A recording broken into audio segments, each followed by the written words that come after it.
inspiration, education, action. This is the Seeds to Success Show with Ben Godinez on Money 105.5. Stop drinking and driving. Uber and ride instead. Welcome to the Seeds to Success Show. I am your host and Insurance 101 guy, Ben Godinez with Gateway Insurance Group. Take the if out of life and learn to live. Thanks so much for joining us here today. We've got an awesome topic as always, talking about inspiration, education, and action.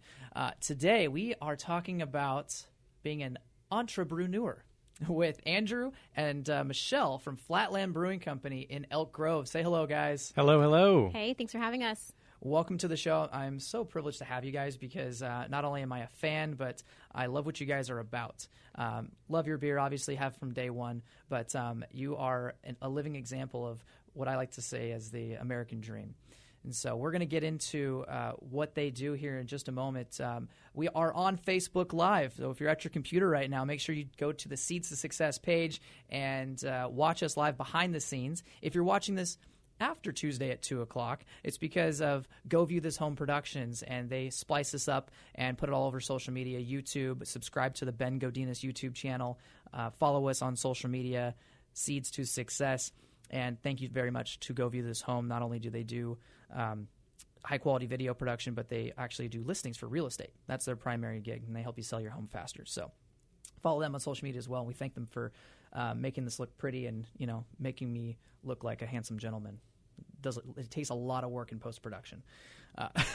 Anyway, I appreciate you guys being here and everybody that's tuning in because I really want to share their story of how they started Flatland. So thank you guys for being here. Andrew, I want them to get an idea of who you are. So can you give us a little bit of background? You're a pioneer in Elk Grove. You're the first brewery to actually open in Elk Grove, right? Yeah, well, 10 years ago, there was this place called Elk Grove Brewery, and it was a brew pub. Okay. So we're the first production brewery in Elk Grove. And so the city doesn't quite know how to treat us. We're kind of the guinea pig right now. But a little bit about my background. I'm just a home brewer. I'm a total beer nerd. I got the bug a long time ago. Just started home brewing in my garage and actually started the kitchen. Okay. And, it just took off and took on to something. Did the missus approve of that? Hold on a second. Let's start in the kitchen. That's kind of her domain, right? It was pretty exciting, actually. We had a mutual friend that got us into it, and it was stovetop in our little apartment in Walnut Creek back in 2007 and 2008, and it was really fun. I got involved from the beginning with him. Wow. Supporting you all the way. That is rare. Always. Yeah. Got to keep her there. I don't think she's going anywhere. Yeah. I hope not. Yeah. Well, she's here supporting you now, so that's all we can ask, right? Yes. No, it's been great. It's been fun. You know, the beer industry, it can be a challenge, but again, at the end of the day, you have beer. So it's always fun and rewarding. And to have people, even as a home brewer, to have people enjoy something that you created that is tangible, right? It's just so cool, and it's a treat. So you guys are in Elk Grove of all places. The beer scene's blowing up in Sacramento. By some, it's considered a saturated market. So what made you open in Elk Grove, where there's nothing? Right. Well, that's why, and it's home. You know, we've been in Elk Grove for 8 years now, almost 8 years, and it's home. We're a couple miles from the brewery. Okay. The business before, actually, there's a long story behind that. The business before was a home for supply store. Yeah. And I was kind of there part-time and working 5 other days at another job, and it was there for fun and education, kind of talk beer with people. And he wanted to close up shop, and I thought that the building that it was in was a prime location, and we're starting to see that now. Right. Well, it's right next to the only Elk Grove golf course. It's right down the street. Yeah, and it's a great course too. So have a beer, go hit some balls, come on back, or vice versa. Vice versa, yeah. Yeah, you win no matter what. Right. Emerald Lakes has a nice driving range, right? And then it's an executive 9, but it's really built as you can play it twice in a row as an 18. Yeah, and it's got some challenges, lots of water, and it's a fun course. Right. So you can stumble down the street, before or afterwards. Yeah, it's great. So good location, but. What kind of research did you have to do to figure out if this was going to be profitable for you? Because I don't know anything about like the brew industry other than beer itself. Yeah, so typically it's expensive to get into because the amount of stainless that you need to get out the gate. And there's no guarantee of profit. There in any business, there's no guarantee of profit, but you're hoping for the best. Expect the worst, hope for the best. Right. And I think that's kind of what we did. having that business essentially open before we did, they had a lot of the same values and models that we have now currently. So it was working for them. Not so much it was a homebrew supply store with a little small brewery there. Right.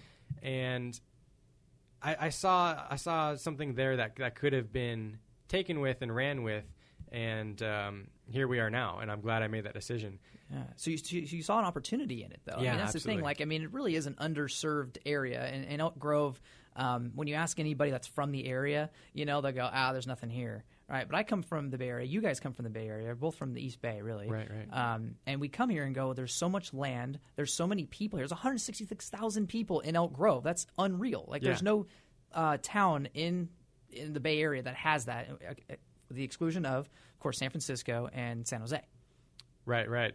So and no beer. And no beer. That's the biggest thing is you saw that. You're like, okay, we've got an underserved community. We've got a homebrew supply store that's not thriving. Right.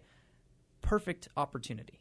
Yeah. So that's when we kind of dug our claws in, and it worked out well. And Elk Grove, again, being home, we saw that people were thirsty, and we saw that people wanted something like this. It's a very unique opportunity to give this to people, and we're lucky to be on the other side of it.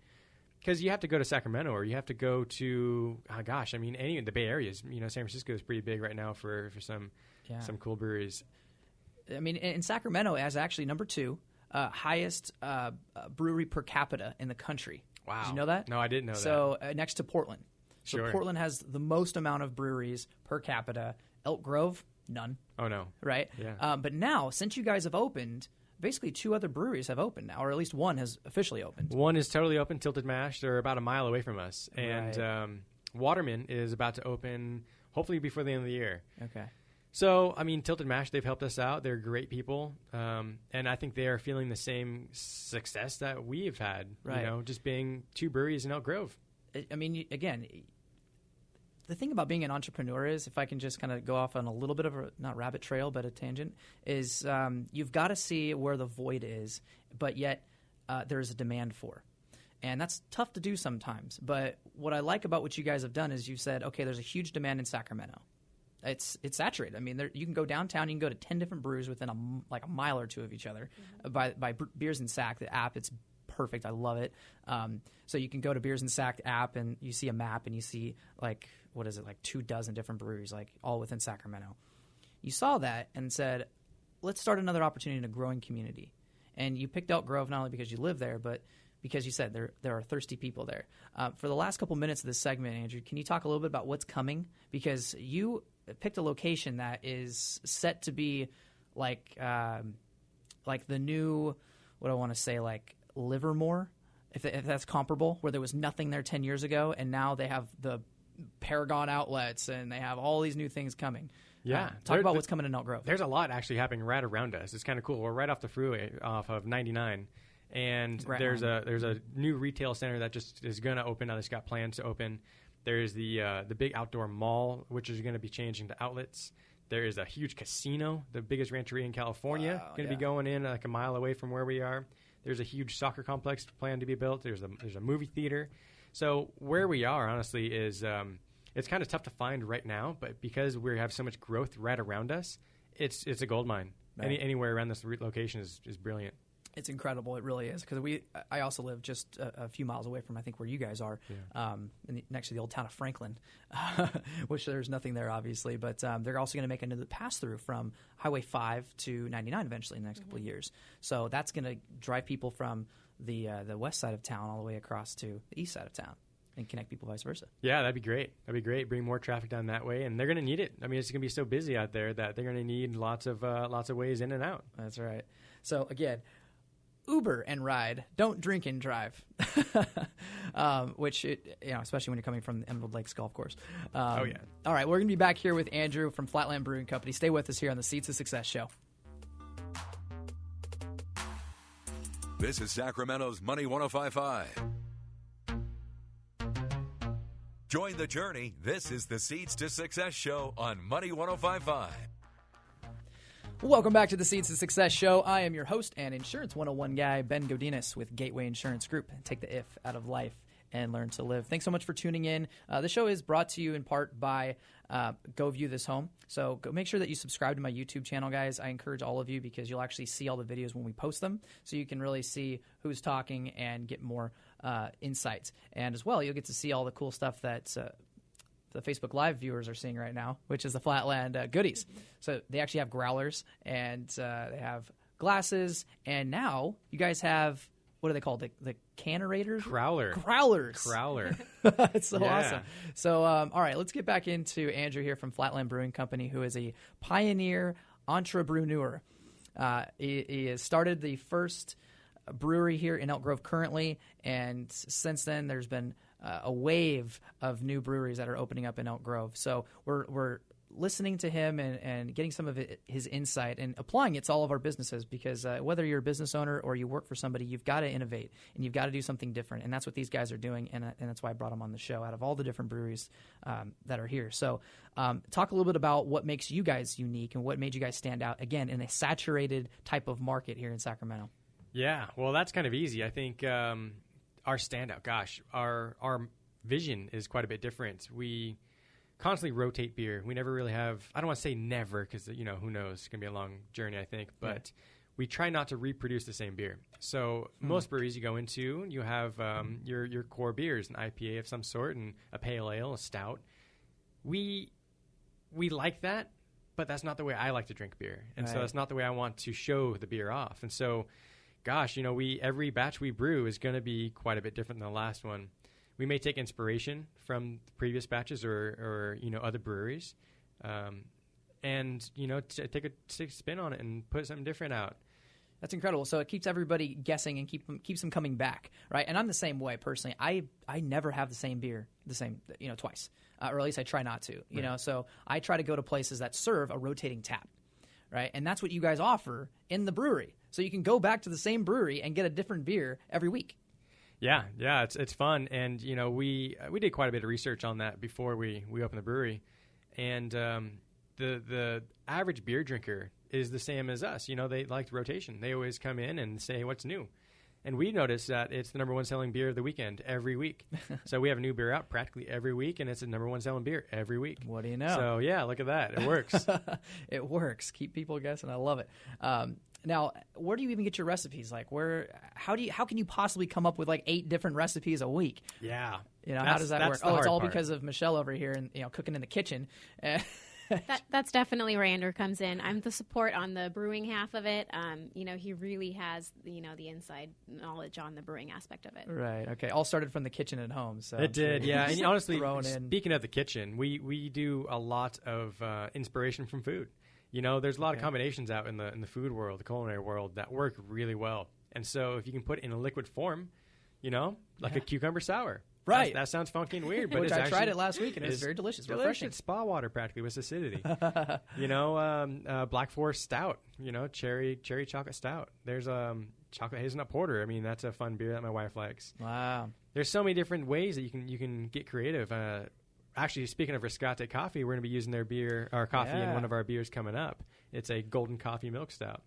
So, I did the porter tasting that you guys did with Riscate recently, and that was unbelievable. Yeah, I've never liked. I personally never order a porter like for a whole glass, but I had the whole taster flight, and I was enthusiastically a fan of everything because it's the coffee and the chocolate and all of those flavors. And it's refreshing, more so than I don't know. I guess stouts in general can be very thick, right? Like a milkshake. Yes, but the porters were. Yeah, that's why we chose porter for that. And actually, that was the good experiment to make the blend of Riscate coffee that we used in the new beers. And we pretty much took 5 different beers and added coffee to each one, a different coffee to each one. And then we had you guys come in and tell us what you liked the best, and then we made a blend out of those. So it was fun. It was interactive. It was experimental, and we learned a lot as well as you guys did. So right, yeah, definitely beneficial for everybody. So talk a little bit about that, about how you're co-branding and how you're partnering up with other neighboring businesses to help you guys thrive. Yeah, gosh, I say if you're not doing that, you're behind. There's so many other great ideas out there. There's visionaries that you have to take advantage of, or at least work with. So Riscate was one of those. They have the same vision that we do, where it's different than your traditional coffee house, but the coffee is amazing. Right. And so we saw eye to eye on a lot. And so we met early on, and Anthony and Ladd over there, just brilliant people, and we share a lot of the same things. So that was a no-brainer. Tilted Mash, the other neighbor brewery. Yeah, you're partnering with a competitor. Like, I mean, but you're not competitive. I mean, you're competing, but you're not, because if there was just one brewery in Elk Grove, how many people are going to make the trip from Roseville or, Folsom or even Sac? Yeah. Oh my God, Elk Grove is a pilgrimage away. It's 15 minutes from downtown, people. Give me a break. No, yeah. All right, but now that there's two, it's incentive. They're like, okay, I can spend an afternoon out there. And a rising tide floats all boats, So if they do well, we're a mile away. If we're any further, the relationship probably wouldn't be what it is. Yeah. It'd be maybe a little more competition, but we pick their brand and see what they're brewing, so we brew something opposite of what they're brewing, so we don't have the same parallel beer. And gosh, they're just great people. So it was a no-brainer to work with those guys. That's awesome too. Yeah. So we actually did a collaboration beer once, and we are doing another one in a couple months. And then I don't think that's going to change. I think that's going to keep going for as long as we're both alive. That's awesome. Yeah. That's awesome. Now, one other thing that you guys are doing that I think is really interesting that I've personally never seen before in a brewery is that you guys occasionally will do on-site canning of your beers. Because, you go to, let's say, for example, use the mainstream one of Pliny the Elder, Pliny the Younger, you can't bottle it or you can't growl it or whatever. But and especially with you guys not having a staple, if someone falls in love with one of your beers, they're thinking, oh, great, well, I can only get it those 3 days a week. Well, no. I mean, first of all, they do last a week or two sometimes, right, if you do the bigger batches. Yeah. But now you guys can can on site. How does that work? Well, so speaking of co-branding, there's another Elk Grove company that just started called Get Canned, LLC, and just great guys. And so they got this canning machine, which is just rad.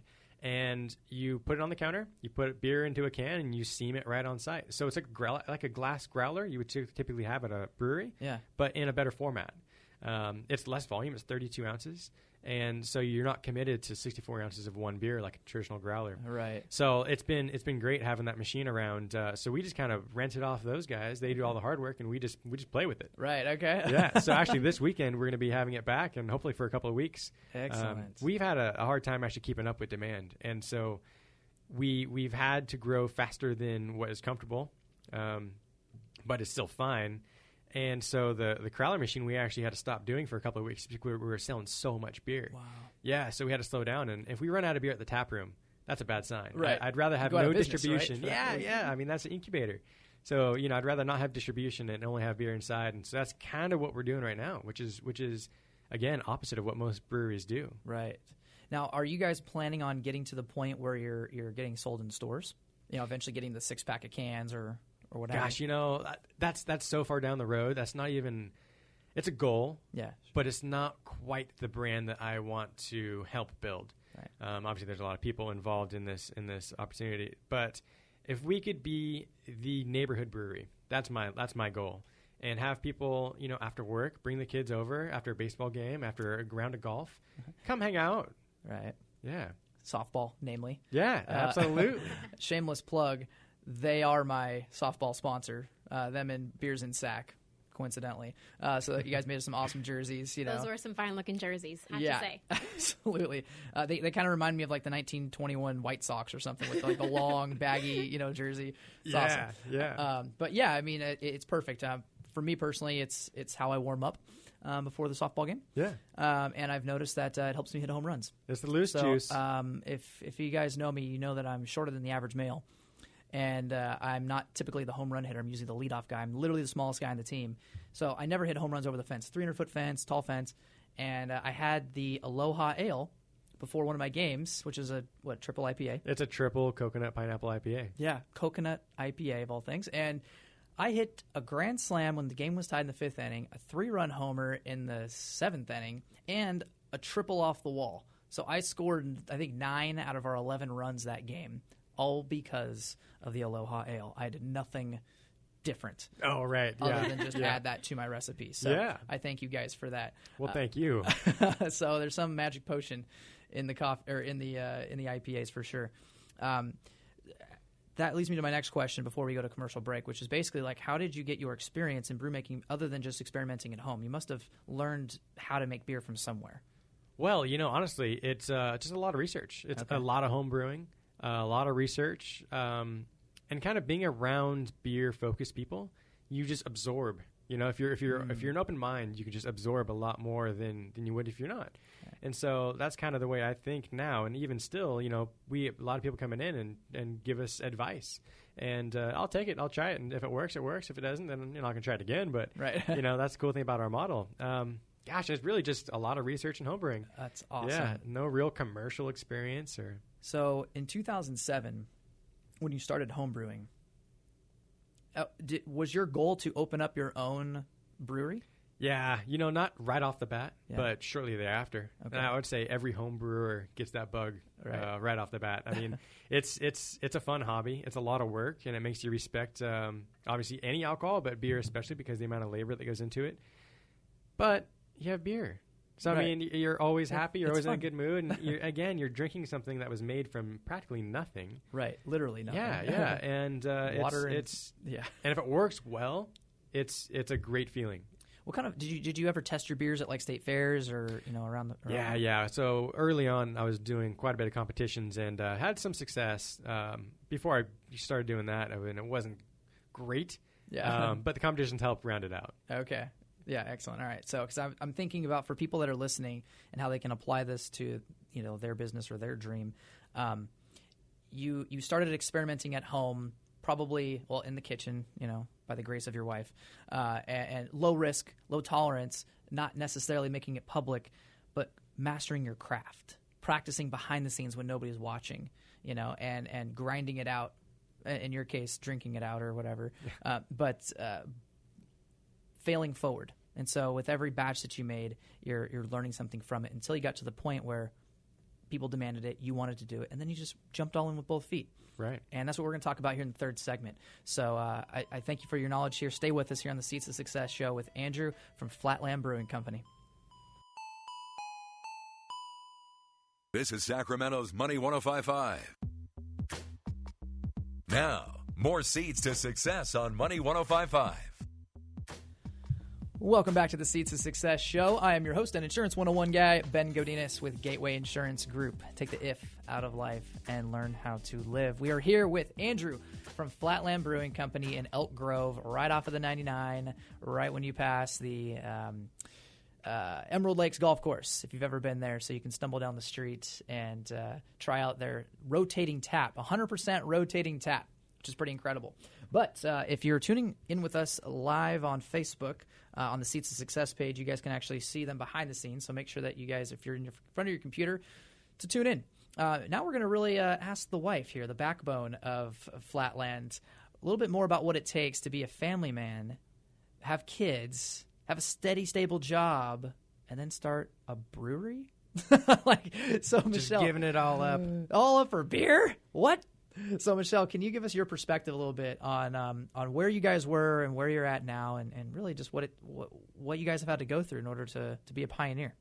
Absolutely. So you guys heard how he started with the whole home brewing endeavors when we lived in the Bay Area, and when we moved to Elk Grove, he kind of, continued with the passion for the talent when he worked at the homebrew location. And he was also in the adult beverage world, previously more so on the wine and spirit side of it. And that was really when we started talking more and more about taking the leap, and him really, working with his entrepreneurial side and taking the leap to start his own business. And for those of you guys that don't know, we have a family of 4. We have 2 young kids. 2 of them, a 2-year-old she just turned, and one that's about to be 4. So we've got a lot on our plate. Full-time job for myself with a commute. We've got a dog. We've got the 2 kids. We've got a home that we share together. The American dream. Absolutely. So, we figured, why the heck not? We're already tired. We've got enough on our plates. Let's just open a business. And it was so important for me to help him foster this dream and just, to really help get behind him. So anything that I can do to be of support, I've done so far, and I will continue to do. It's really rewarding for myself to see him live out his dream like this. The success and the support that we've seen from the patrons and, the city of Elk Grove and family members, of course. We've had so many countless supporters, and we could not be more thankful for where we're at so far. And yes, it's absolutely been a hard journey, and yes, it's going to be harder, and that's a sign of success in my book, though. Yeah, so that's the key. Absolutely. So I'm definitely proud of where he's come in just a short amount of time, and I can only imagine where it's going to take us. That's so awesome. You guys moved up to a new territory, right? From Walnut Creek up to Sacramento. Yep. You get a stable job, and then a few years later, Throw it out the window. you throw it out the window. Yeah. Good insurance, and it's just time to go. It was the time to act. And again, in the beer world, it's a high tide right now. There's so many new breweries opening. I think I just read something about 2 a day opening. So we're not 2 unique. a day. Isn't that insane? What? 2 a day. So it's like you said, it's not saturated right now, especially in Elk Grove. Sacramento's a little more so. But there's still obviously a thirst out there. There's still room to grow. So it was the time to do it. I in my mind was like, I'm just going to wait 5 more years to see what happens. 5 more years to see what happens with the market. And I'm glad I didn't wait, because I don't think we would be where we are or where we're going to go in that time. I think it probably would have set us back, not only the 5 years, but probably a few more years on top of that. That's true. I mean, they say that, compound interest is the most powerful force in the universe, right? And Sure. you, by getting in sooner, now we're going to be a recipient of that compound interest as Elk Grove grows. Yeah, I hope. And, it's hard to say. Of course, every business is for profit. Otherwise, don't open a business, But that is definitely not our first goal. Right. I want to be able to have a successful business and make sure it runs. But gosh, the people, the community in Elk Grove is being so small. 160,000 people, but there's such a small community, small town feel. Right. We got to take care of the people. Absolutely. And we can give them beer. Do it.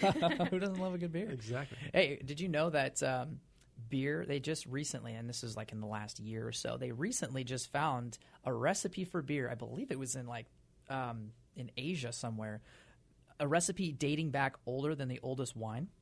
Wow. Did you hear about that? I didn't. So, yeah, it was non-carbonated, obviously. It was way before yeast. It was basically it consisted of wheat, barley, and it was some other little tiny ingredient, like a spice of some sort. Right. And that's all it was. It was fermented, so no carbonation, probably served warm, Yeah. And so anyway, beer's been around for thousands of years. Yeah. No different than wine. It's funny. There's a few documentaries out there about that and how beer saved the world practically. Yep. Beer saved the world. I love it. It's funny. It's a cool perspective to watch. And, in that context, yeah, absolutely. It saved the world. And, it saved our world. I could have been doing the same thing over and over and over. But, we jumped ship and look where we are now. I'm pretty happy. Working a lot more, for sure. Yeah, absolutely. Well, let's talk about that. I want to kind of talk a little bit about more of the benefits of beer, because for some people, they think Coors Light as beer, unfortunately.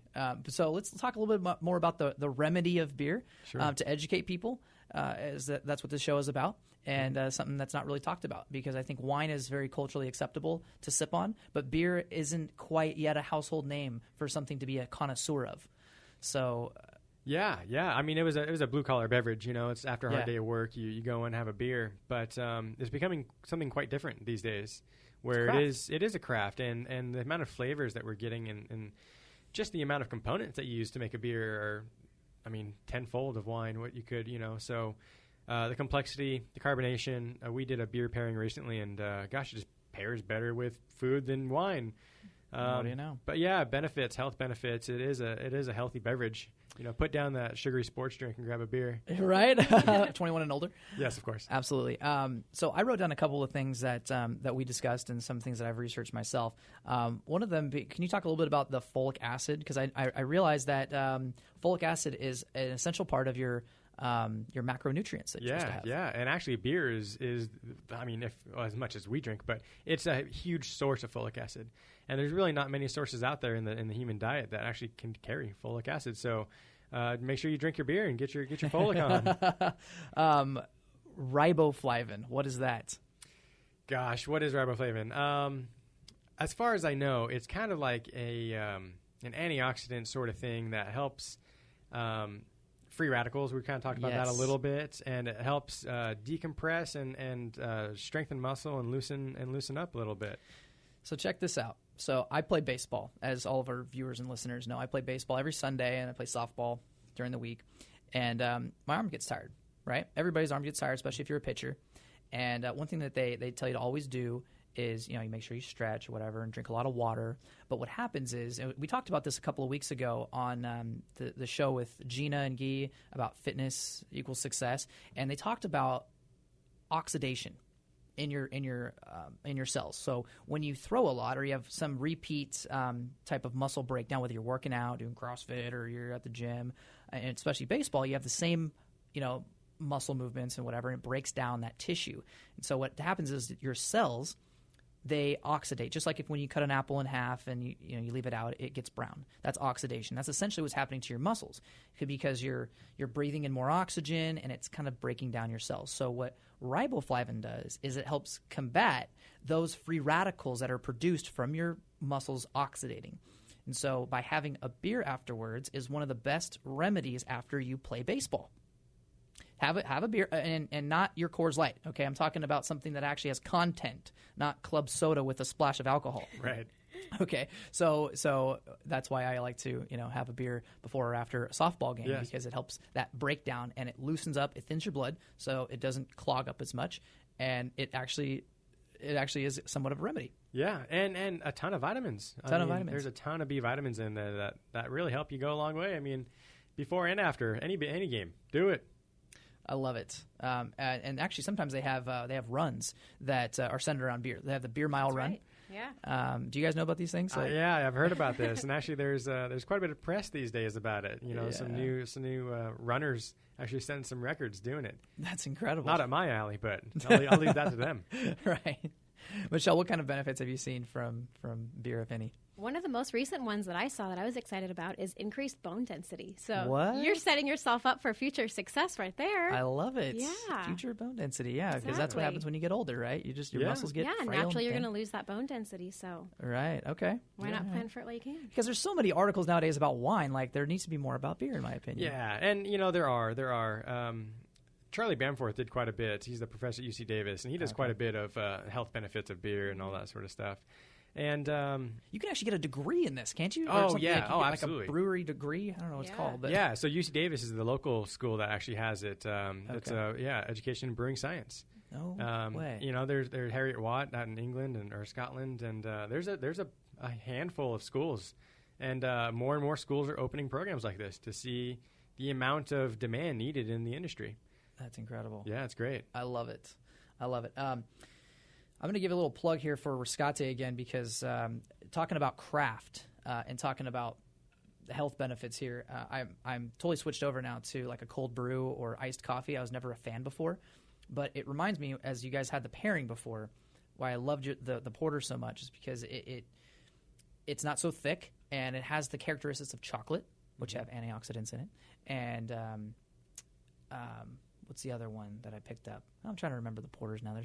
It's been a couple months. Yeah. I mean, just a huge amount of coffee flavor. I mean, from blueberry to blackberry and like some of the fruities. Spice. And so I've also been reading about the health benefits of coffee, and it helps stimulate your metabolism. And what's the other one though? You're losing the scientific word. I'm not a scientist. I don't know. It just makes me more effective and efficient. I like the caffeine. Yeah, that's what I'm talking about. It's coffee in the morning, beer at night, and that's the only way we're alive right now. Trying to open a business. Okay, by the way, so Saturday, July 16th, Riscate Coffee, that's Rescue Coffee, for those of you guys that don't know, in Elk Grove, they're having a grand opening. They just got their sign up. And so you guys, Flatland's going to be there, Seeds of Success, myself, and a few other of their partners and their friends are going to be supporting Riscate Coffee's grand opening. So 7 to 10 a.m., freeze size upgrade for any drip coffee. So if you order small, you're going to get a medium. If you order medium, you're going to get a large. And then they're going to have what they call a blessing ceremony. So they're going to have some dancers there, some Kapuli dancers. I'm not going to try to pronounce the name of them.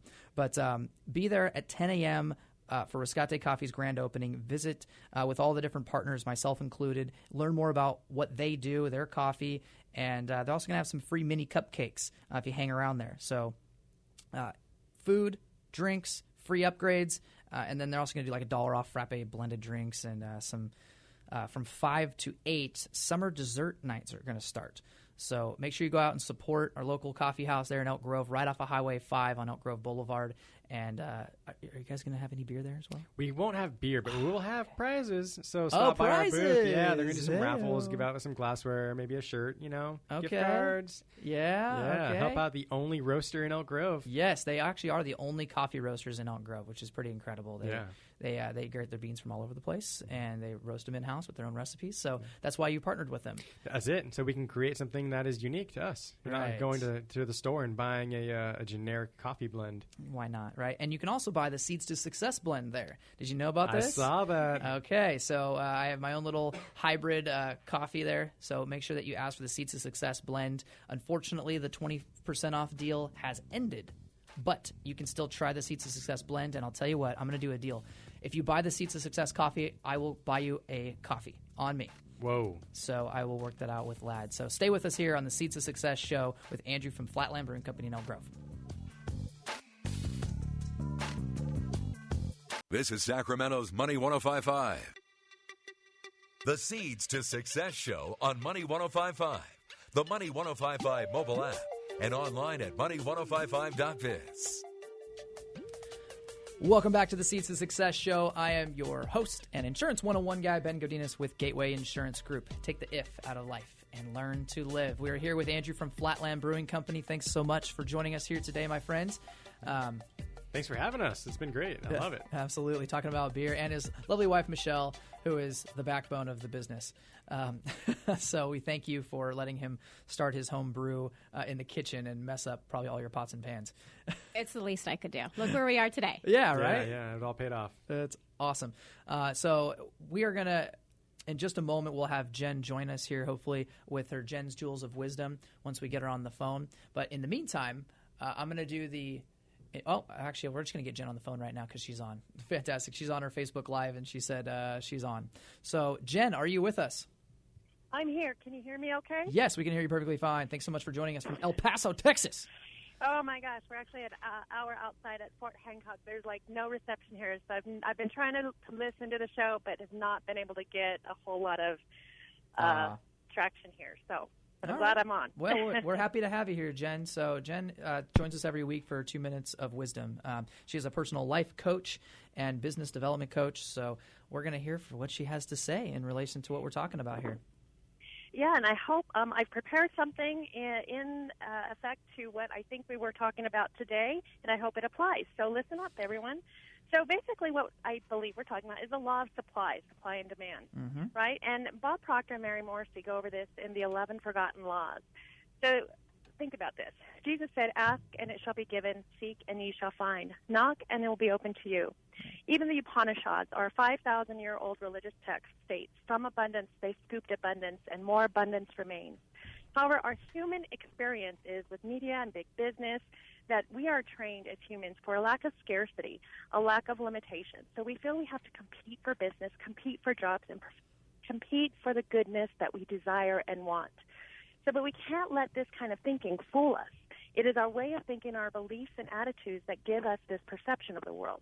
So ignorance, lack of understanding is our biggest problem. Solomon said, in all you're getting, let's get understanding. So when we come from a place where our belief of life is established through abundance, that there is enough for everyone, how do we develop this? How do we do this? So think about replacing a competitive mindset with a creative mindset. Competition, by definition, is a negative state where there isn't enough for everyone, right? Whereas on creativity, on the other hand, is a positive state, encouraging growth through the use of the imagination. So this reminds me of a short story about a fourth-generation Western barber in the 1970s. His son was home from break from school, and he came out to visit his father, who seemed to be down and out, about a new chain of $6 haircuts that had come to town, and started taking his business.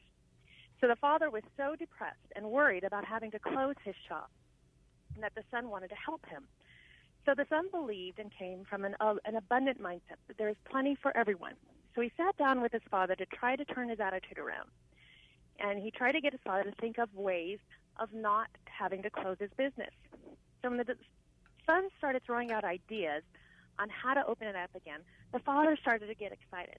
And within a few minutes, they had an idea for new advertising, which when employed, they had their highest income ever by over 11% of what their highest income ever was. The advertisement was, "We fix $6 haircuts." So what do we get from this story is we look beyond the physical of what's in front of us. The son has tapped into his creativity with the use of his imagination, with the need for more was fulfilled. So the son came up with an approach of what the father's business always provided, the community, the service of haircuts. And as I believe the Flatland Brewing Company, they are based in service to the community, right, providing them what they want. So the farmer just didn't come up with a unique selling proposition. They actually came up with a unique service proposition. And as we know through the law of compensation, we are compensated based upon the service we provide. So the points to remember here are, we can harmonize our thinking that there's infinite amount of abundance. We train our minds to see what we want instead of what we don't want. Number two is we move from competitive state to the creative state through the use of our imagination. How can we make something happen? Not how can we not? How can I be better than I was yesterday? Not how can I be better than them? When we attract what we believe and not what we want, and we stay in service of helping others, we are automatically helping ourselves. So I hope that this applies to what you guys are talking about today. We pulled over on the side of the road, and that is the 2-minute mindset. I'd love to be there with you, but definitely enjoying us here. So I hope that applies and you can take lots of wisdom from that little jewel. Thank you so much, Jen. That was awesome. You basically invented haircuts, right? I love it. Awesome. Thanks so much for joining us here. I know you're all the way across the country on a baseball tournament. We wish your son luck, and we hope that he does really well. Actually, this week it's about a wedding. This is the wedding. Son's wedding. Last week was the baseball tournament. Dallas bound for a wedding. So That's right. Thank you very much. Well, it's been great, and we're gonna unpack that a little bit more here in closing here with Andrew. So we thank you so much for all that, Jen. Fantastic. I'm going to jump off, and we'll see you guys next week. All right, we'll see you next week. Thanks. So what is your life service is, I think, what I got from that, right? Yeah, community. Gosh, it's we talked about it previously. It's community. We wouldn't be where we are without them, and as long as we keep providing and making good quality beer, right? That's very important. Then community will help us. The thing that we talked about at the Dream Life Academy with Seeds to Success, and what we really try to focus on is finding your passion. And within that, what is your service? Because you will only be paid in relation to what your service is, how good your goods or services are. Right. So if you're not making enough money, it's not because there isn't a demand for it necessarily. It's you need to add more service. You need to add more value to what you do. And so what makes you guys unique? And that's what I love about what you guys are doing. You guys have taken what would be considered a saturated market for any business owner to go, now do I want to start a brewery when there's literally 20 of them downtown? That would seem ignorant to some people. But you guys have taken that and said that there is a demand, and because of that, I'm going to do something different and unique. Right. And that's so beautiful. Which leads me to my 1 minute of Insurance 101 guy. I want to give you guys a little insight as I do every single week, that makes me unique and what makes insurance a little bit different, because as we see on every commercial break, there is some 1-800 number that you can call to save money for. So I want to give you guys a little insight, and there's two things I want to talk about. One thing to avoid, one thing to do. First of all, when you start a new insurance policy, you must cancel the old one. It would seem like it's common sense, but you have to remember to cancel your old one. And what happens is, if you don't, then in case of mostly your home insurance, which is usually what people forget about, your mortgage company continues to bill your old insurance company, and they don't pay for your new one. And then you're double paying, and then you're paying out of pocket for the home insurance on one and then your escrow on the other. And it's very difficult to get a refund when it's been a year. So I had this morning where someone forgot to cancel their old insurance policy. So make sure that you cancel the old one. The one thing to do is to be with a company or a broker that will look out for your best interests and ideally shop the market for you. Because if you're stuck with one insurance company for 20 years, it doesn't mean that you've got the best deal. And that's usually where I find that I'm able to save people the most amount of money, because they've been comfortable. And what insurance companies do is they slowly raise rates. And so I noticed this with my friend. He emailed me and he said, hey, my insurance rate up went $8 this year. And I went, that's normal. That's okay. But it will add up over 5 years, so let's reshop it in 5 years if it continues to go up. But sometimes it goes down. So make sure you're looking out for you have somebody that's looking out for your best interests. Okay. All right. That's your Insurance 101 guy. Follow me on social media, Ben.Godinez on Instagram, and you might subscribe to my YouTube channel, Ben Godinez, and look for your Insurance 101 videos. All right. So now we got the actions part of the segment here, Andrew. So how are we going to call them to action to come and visit you guys this weekend? Yeah, so this weekend we got the crowler machine, so that's incentive enough. Get your crowlers, get your beer out. It's fun, it's cool. You can take it backpacking, it's lightweight, camp, beaches, lakes. Oh, there you go. The other thing we're going to do for the show is a little half-off sampler flight. Okay. So you guys come in and mention the show in any way. You don't have to. We're not going to use a discount code. All right. In any way, just say, hey, I heard of it, or whatever. We'll give you guys a full sampler flight for half off. All right. So what does that entail? So, yeah, what does that entail? You get up to 8, depending on how many beers we have on, currently 8, 4-ounce beers. And it's kind of a great way to wet the whistle first and see what we're doing and how we are different and unique. So 32 ounces of beer. Gosh, and that would be $8. $8. That's insane. That's usually the price of like one good craft beer at a bar. Yeah, for half that amount. 32 ounces. Yeah. Okay, I like it. So just mention Seeds to Success, or heard about you on the radio or on the show or Facebook Live or YouTube. There's many ways to do it. Yes, absolutely. Okay, cool. Where are you guys located? 9183 Survey Road, Suite 104. We're the last building right before the golf course on the right side. Okay, excellent. Thank you guys so much for being here. I can't thank you guys enough. I hope you guys that are listening got something great from this to apply to your lives this week. Be an entrepreneur or be an entrepreneur. Go out there and make something happen. Go out and be successful. Thanks so much, and follow us on social media, Seeds to Success. We'll catch you next time on the Seeds to Success Show.